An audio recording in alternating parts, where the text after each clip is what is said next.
So I'm starting off with some wild bird seed. The cardinals and the chipping sparrows really like it, so I'm making sure to put plenty of that on as the base. Now I'm moving on to peanuts, again unsalted peanuts for the chickadees mostly.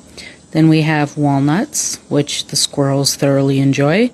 Then we have some pecans and a few hazelnuts and pine nuts in the middle, a few raspberries and blueberries, and then to top it off I'm going to put the worms, the dried worms.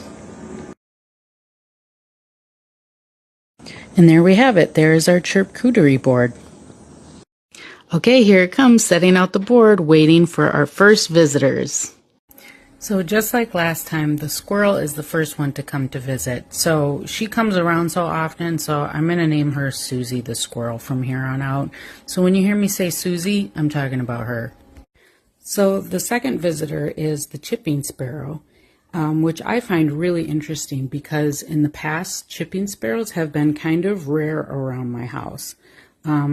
Like last summer, I only saw maybe one or two, and they were always on the ground picking up what had fallen out from feeders. And then this other bird here, this one is the brown-headed cowbird juvenile, which I'm starting to think might be a female, because if it were a male, it would have had the brown head growing in on its feathers, as well as the black body, because brown-headed cowbirds are black with a brown head.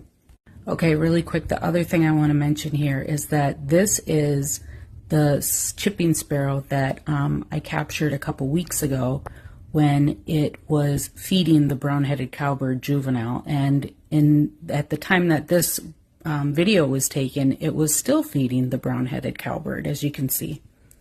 Okay, I'm going to be honest here. It got wet, it rained, and it kind of cut this story short. It kind of cut this story short, not shorty store, or short story, shorty short. So thanks for watching, and make sure to stay tuned for more videos from my backyard birds. Amen.